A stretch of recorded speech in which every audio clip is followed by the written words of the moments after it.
Bonjour, nous voici en direct pour le live sur les punitions. Voilà, tous les lundis à 14 heures, un live sur la page Dominique Vicassio qui vous parle d'éducation. J'accompagne les parents à oser la confiance dans les relations. J'accompagne aussi tout le monde à oser la confiance dans toutes les relations, pas seulement avec les parents. Bonjour Julie. Aujourd'hui, nous allons parler des punitions. Alors, je n'attends pas que les gens arrivent. J'ai décidé que c'était fini d'attendre. Ça m'agace. Quand je fais un live, ça m'agace. Et quand je regarde un live, ça m'agace aussi. Alors, tant pis. On regardera les temps qu'on a manqué. Pour l'instant, vous n'avez rien manqué. Punir ou ne pas punir? C'est la question que se posent beaucoup de parents aujourd'hui. Et qui se sont finalement, si on cherche, posé beaucoup de parents aussi par le passé. Que les parents d'aujourd'hui n'ont pas eu un gène spécial de tout d'un coup, je me pose des questions que les autres ne se sont jamais posées. Qu'est-ce qui est différent aujourd'hui? Plein de choses. Une des choses qui est différente aujourd'hui, c'est qu'on a des éléments qui nous permettent de se positionner sur cette question. Des éléments qu'on avait beaucoup moins par le passé.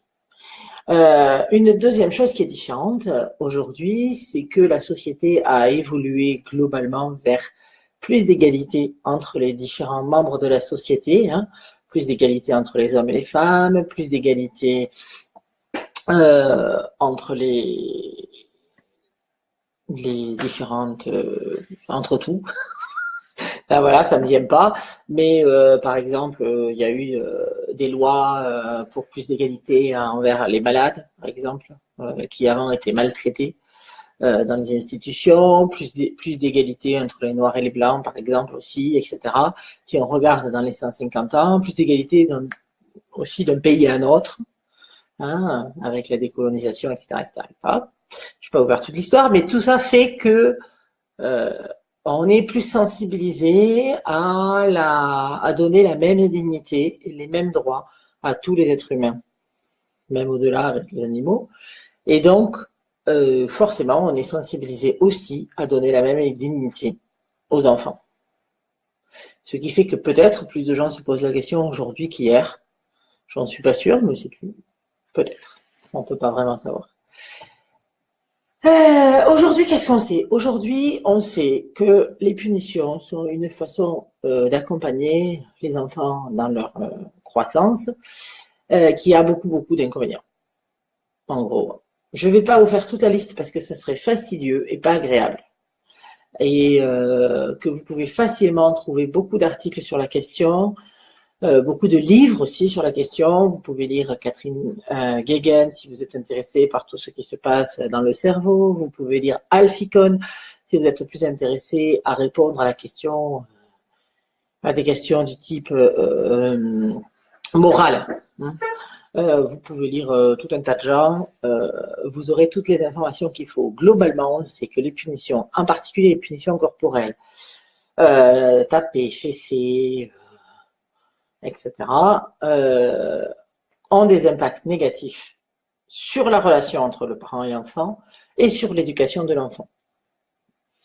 Dans les deux cas, ça a un impact négatif. Les enfants s'en sortent globalement moins bien s'ils sont punis que s'ils ne sont pas punis. Ils s'adaptent moins à la société, ils sont moins intégrés, ils font moins attention aux autres et ils se sentent moins bien par rapport à eux-mêmes. Ils ont une moins bonne relation avec leurs parents sur le moment et à l'avenir. Sachant que la relation entre le parent et l'enfant est la meilleure garantie pour que l'enfant soit influencé par le parent. Si je veux éduquer mon enfant et que je veux l'influencer, la première chose à faire, c'est d'être attentif à la relation. Être attentif à la relation, ça ne veut pas dire du tout ne jamais contrarier mon enfant. C'est absolument pas ça la question, en fait.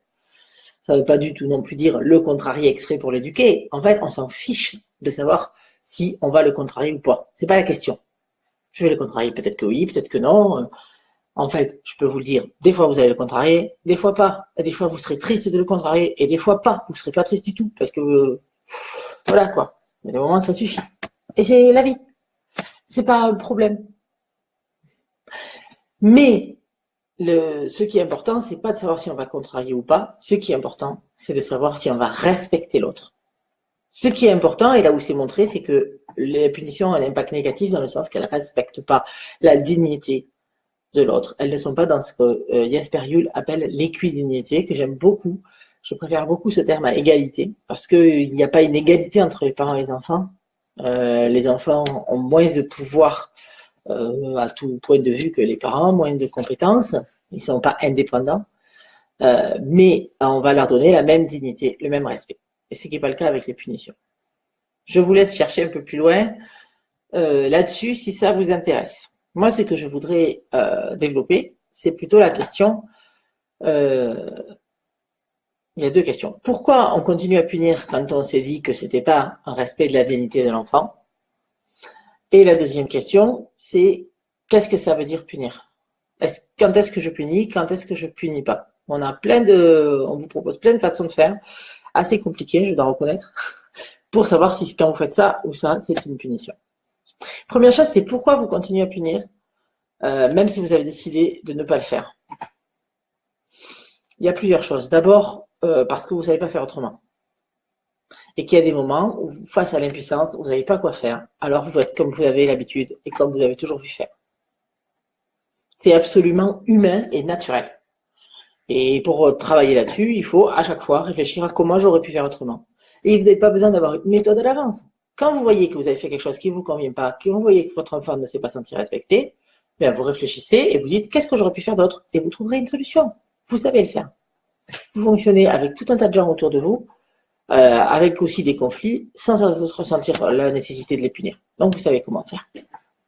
Donc parce que sur le moment, vous ne savez pas comment faire autrement, c'est une raison pour laquelle on punit. Une deuxième raison pour laquelle on punit, c'est une croyance selon laquelle punir est un impératif moral. C'est nécessaire que quelqu'un qui a fait quelque chose de mal, entre guillemets, reçoive un mal pour payer.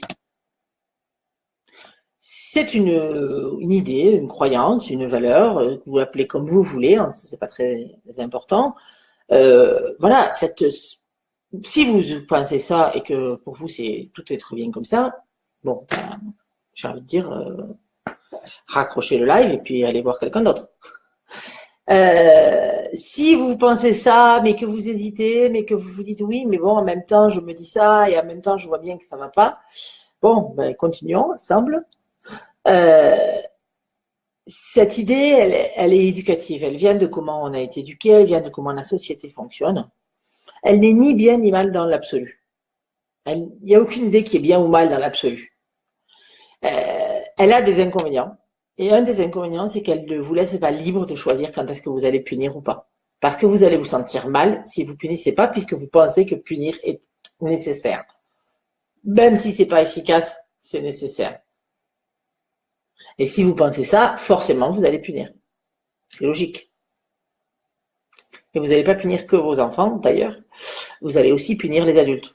Mais pas en leur disant d'aller au coin, mais en leur faisant des choses désagréables pour vous venger de ce que vous avez reçu comme désagréable. Et là, on voit ce qu'il y a derrière la jolie phrase de punir est un impératif moral. Derrière, il y a la notion de vengeance.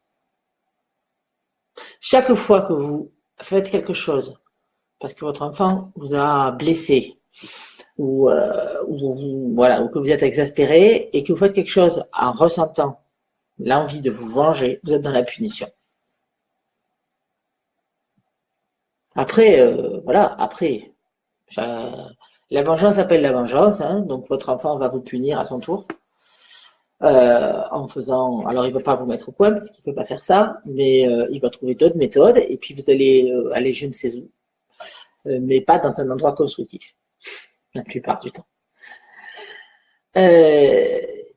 Maintenant, la question c'est comment je reconnais si je punis.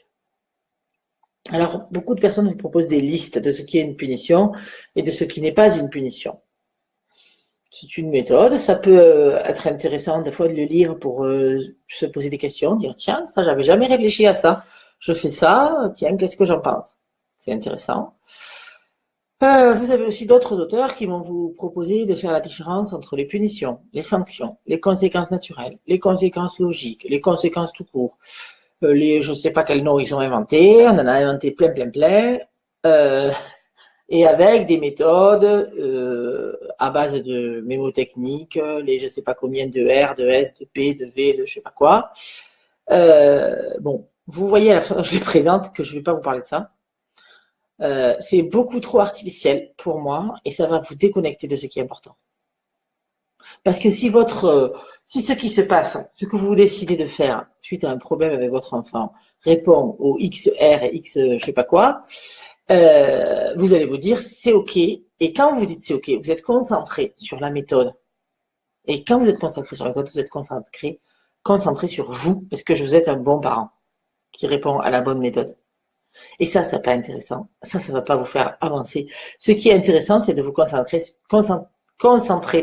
votre enfant, sur votre relation et sur vous en tant que personne. Comment vous vous sentez quand vous faites ça? Pas est-ce que vous avez bien coché les cases de la bonne liste ou de la bonne méthode pour savoir si c'est une punition.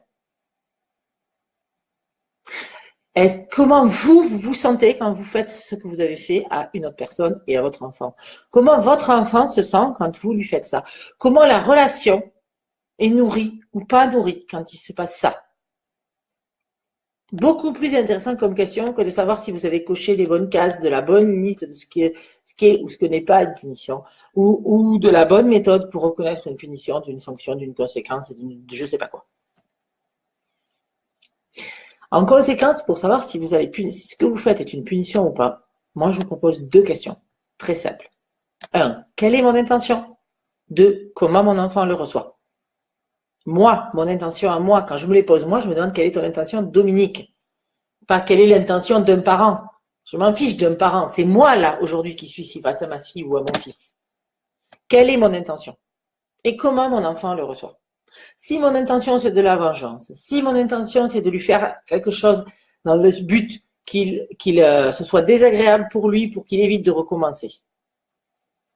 Si mon intention c'est le contrôle, alors je suis dans la punition, que je réponde ou pas, à avoir prévenu à l'avance, à ce que ce soit proportionné, à ce que ce soit dans le même, enfin, que ce soit dans une certaine logique. Dans le même domaine ou je sais pas quoi, on s'en fiche en fait. Si mon intention c'est le contrôle, la vengeance ou de faire de la peine dans le but de faire changer, c'est une punition, quel que soit le décorum autour. Et encore plus important que ça, la question, qu'est-ce que mon enfant reçoit? Parce que je peux répondre à toutes les listes de non-punitions du monde. Parce que je peux répondre à toutes les méthodes qui me disent que ça c'est ok. Parce que je peux avoir toutes les bonnes intentions du monde. Si mon enfant le reçoit comme une punition, ça aura les conséquences d'une punition. Et donc, quoi que je fasse, il est intéressant que je reste attentif à comment mon enfant le vit et qu'est-ce que je fais à partir de là. Et si mon enfant le vit comme une punition, ce que je vais reconnaître assez souvent par des réactions un peu de dégoût, il va être dégoûté, il va trouver ça injuste, il va être révolté. C'est pas obligatoire hein, s'il ressent ces sentiments que ce soit ça, mais ça me donne un bon indice. Mais je peux venir et poser des questions, voir comment il le vit. Et si mon enfant le reçoit comme punition, ben, il n'y a qu'une chose à faire, c'est de dire écoute, c'était pas mon intention. La prochaine fois, je ferai autrement. Et est-ce que je peux faire quelque chose pour réparer maintenant la relation? Ça ne change rien du tout sur le fond du problème hein, qui vous a amené à faire ceci ou cela. La punition, ça n'est qu'une méthode de communication, ça n'est qu'une façon de dire votre limite. Mais c'est une façon de dire votre limite qui ne respecte pas la relation et qui ne respecte pas l'enfant. Mais c'est quand même qu'une façon de dire votre limite. Quand on remet en cause les punitions, on remet rien en cause de ce qui est votre limite. C'est 2 choses qui n'ont rien à voir. La façon dont vous parlez, que vous parlez chinois, français, arabe, anglais, allemand ou je ne sais quoi, c'est la même chose que vous dites. Punition, c'est juste une façon de parler.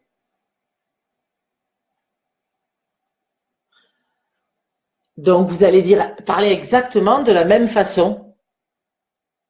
Vous allez, pardon, hop, retour à zéro. Vous allez dire exactement la même limite, mais vous allez la dire d'une façon qui respecte ou d'une façon qui ne respecte pas votre enfant. Et si vous essayez de la dire d'une façon qui respecte, mais que votre enfant le prend comme une punition, ça aura l'impact d'une punition. Vous pouvez toujours, sans problème, assumer ça et passer à autre chose. Si vous assumez ce qui se passe, l'essentiel des effets va diminuer. Ce qui va pas, c'est quand je te punis, je te blesse, et en plus, je te dis que c'est ta faute, et en plus, je te dis que c'est normal et que c'est pour ton bien. Mais si je te blesse et que je me rends compte et que je répare ça, et que la fois d'après, je fais attention, ça n'a pas du tout le même impact. Ça vous paraît évident si c'est à vous dont on parle. Voilà, donc ça c'était pour dire que j'aime pas toutes les méthodes qui vous permettent de savoir si c'est une punition ou si c'est pas une punition dans l'absolu. Ça n'existe pas dans l'absolu. Est-ce qu'il y a des questions? Des commentaires? Est-ce que quelqu'un a des commentaires à faire sur tout ce que je viens de dire? Voilà, je résume ce que je viens de dire. Pour savoir si ce que je vais faire est une punition, je me pose la question de mon intention et de la façon dont mon enfant le reçoit. Tout le reste, ça n'a aucun intérêt. Il est inutile d'essayer de faire la différence entre une punition, une sanction ou une conséquence. C'est des jolis mots pour vous compliquer la vie et peut-être aussi pour vous donner l'impression que vous pouvez y aller même si en fait vous sentez que non. Vous sentez que ça va être mauvais pour la relation, mais vous dites mais non, mais c'est pas une punition en fait, c'est une conséquence. Ça fait des jolis mots, mais ça change rien en fait fondamentalement. Ce que j'explique là aussi est aussi une explication quand un adulte vous explique que les punitions, ça peut être utile. Parce que lui, il se souvient dans son enfance d'une punition en particulier où tout d'un coup, il a vraiment compris des choses et où ça l'a fait grandir. Ça vous arrivera forcément quand vous parlez des punitions. Il y a pas tous les adultes, mais beaucoup d'adultes ont une expérience comme ça. Une expérience où cette punition-là leur a fait tout d'un coup, putain, mais c'est bon ça, c'est pas vrai, j'avais pas vu. Et ça les a fait grandir. Et on va vous dire, c'est la punition qui fonctionne. Et c'est pas vrai. C'est que cette punition-là, qui était une punition au départ, de façon très claire, en répondant à tous les critères que vous allez voir à droite et à gauche dont je vais vous parler, eh bien, elle n'a pas été reçue par cet enfant-là, enfin aujourd'hui adulte, mais par cet enfant-là comme une punition. Elle a été reçue comme un langage personnel. Parce que à ce moment-là, ce qui est passé, c'est pas la façon dont ça a été dit, c'est l'intention. C'est-à-dire que l'adulte qui a posé cette punition était très au clair, lui, sur le fait que ça, c'était pas possible. Et c'est ça qui est passé. C'est pas la façon dont ça a été dit. Et c'est pour ça que vous avez des gens qui vont vous raconter que telle ou telle punition les a fait grandir. Mais ça aurait été dit sans la punition, ça les aurait fait grandir tout autant. On revient sur, quand j'ai parlé plusieurs fois dans d'autres lives, des cris. Quand je crie, ça fonctionne. Parce qu'à ce moment-là, je suis reliée à mon authenticité, à ce qui est important pour moi. Avant, je suis dans la méthode qu'il faut dire ci et qu'il faut dire ça, et qu'il faut parler comme ci et pas parler comme ça. Et du coup, je suis pas concentrée sur la relation. Et quand je crie, je lâche les méthodes et je suis moi. Et c'est ça qui marche. Et si je suis moi avant de crier, ça marchera. Et quand les punitions ont fonctionné avec un adulte, enfin, quand un adulte vous raconte que quand il était enfant, telle ou telle punition a fonctionné, c'est-à-dire lui a fait comprendre, hein, pas l'a fait obéir. Parce que les punitions sont efficaces immédiatement, un semblant de maintien de l'ordre, mais ça n'est pas efficace dans le fond, dans ce qu'on veut vraiment, c'est-à-dire accompagner et influencer. Mais si une punition a influencé quelqu'un, c'est parce que la personne, ce qu'elle a ressenti, c'était l'intention. Et c'est à ça qu'elle a répondu. Voilà, ben je vois qu'il n'y a pas de questions. Donc je vais m'arrêter là. Je vais vous dire rendez-vous lundi prochain pour le live sur s'affirmer et écouter. En même temps, je m'affirme en tant que personne et en même temps, j'écoute mon enfant en tant que personne. Tout un programme. Lundi prochain, donc ça sera le dernier live du lundi sur le format que vous connaissez aujourd'hui, c'est-à-dire je choisis un sujet, je vous parle de ce sujet, vous me posez des questions. Le dernier, c'est lundi prochain, s'affirmer et écouter. Ensuite, il va y avoir 15 jours où c'est les congés scolaires ici. Donc, il y aura un live à 14h les deux lundis suivants. Les deux lundis où c'est les congés scolaires ici. c'est-à-dire le 23 et le 30. Mais ça sera uniquement des lives de questions-réponses. Donc, s'il n'y a personne pour poser des questions, il n'y aura pas de live. Je vous proposerai un sujet pour poser les questions à l'avance. Hein. Donc, il n'y aura pas de thème. Donc, non, le 16, je répète, le 16 avril, c'est s'affirmer et écouter. Le 23 et le 30 avril, c'est questions-réponses. Et à partir du 7 mai, un nouveau live du lundi sur les émotions. Tous les lundis à 14h, une émotion, à quoi elle sert, pourquoi elle est super chouette, même si elle est très désagréable. Toutes les émotions sont super chouettes. Ça sera le thème des lives du lundi, du 14 mai jusqu'à fin juin. Enfin, jusqu'à même début juillet, jusqu'aux vacances d'été, en fait. Et à partir, non, du 7 mai, j'ai dit du 14, mais c'est du 7. Après. Et à partir aussi du 7 mai, une fois par semaine, j'aurai un live en partenariat avec une autre personne à chaque fois, vous verrez bien, sur des sujets divers, dans des lieux sympas.